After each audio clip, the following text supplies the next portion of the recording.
Just hours after Easter Mass, the unthinkable happened. Pope Francis, the rebel pope, the people's pope, was gone. No warning, no dramatic last words. Just silence where there had once been a voice that shook the world.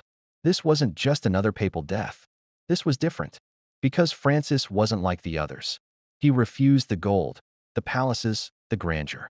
He chose a small room, a simple cross, a life that looked nothing like the power it held. And now, in his final act, he broke the rules one last time. The last message. Watch the footage again. Look closely. That frail man in the wheelchair, blessing babies, waving weakly, he knew. His final sermon wasn't just another speech. It was a mic drop. Stop the wars. Feed the hungry. Remember the forgotten. The words were familiar, but the urgency? That was new. Because this wasn't just another homily. It was his last stand. Then, silence. The reaction. Rome erupted. Not with riots. Not with chaos. With something worse, a collective gasp. Pilgrims froze mid-prayer. Shopkeepers abandoned their counters. Crowds sprinted toward St. Peter's Square, phones out, tears streaming. This couldn't be real. But it was.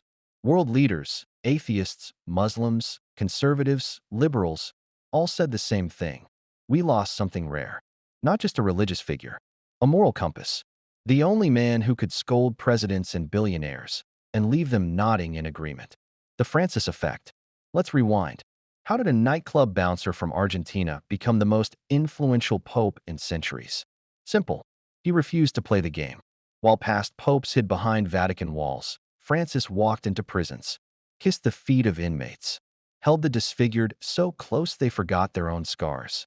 He didn't just preach about poverty. He lived it. One meal a day, the same black shoes for decades.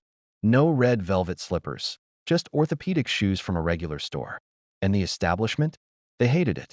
Traditionalists called him dangerous. Liberals said he didn't go far enough. But the people? They adored him. Because for the first time in memory, the church felt human. The final rebellion. Now here's where it gets shocking. For 1,700 years, popes were buried the same way. 3 coffins. A grand display. A tomb beneath St. Peter's. Francis? He tore up the script. One simple wooden casket. No body on display. And, most stunning of all, no burial in the Vatican.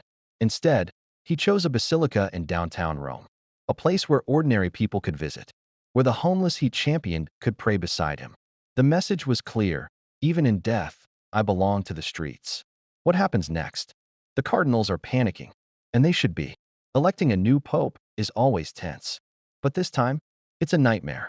Because how do you follow that? Do they pick another radical? A reformer? Or, betraying everything Francis stood for, a return to tradition? Here's the truth. The church is at a crossroads. Francis didn't just lead. He exposed the cracks. The sex abuse scandals.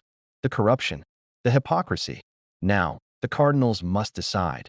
Do they keep his revolution alive? Or bury it with him? Why this matters? You don't have to be Catholic to feel this loss. Francis transcended religion.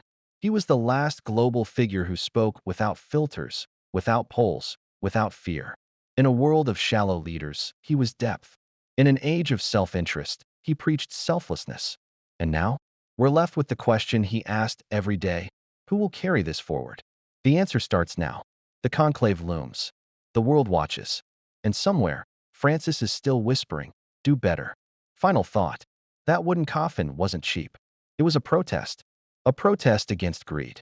Against vanity. Against power for power's sake. Francis didn't just change the papacy. He shamed us all into asking, what really matters? And that, more than any sermon, is why they'll never forget him.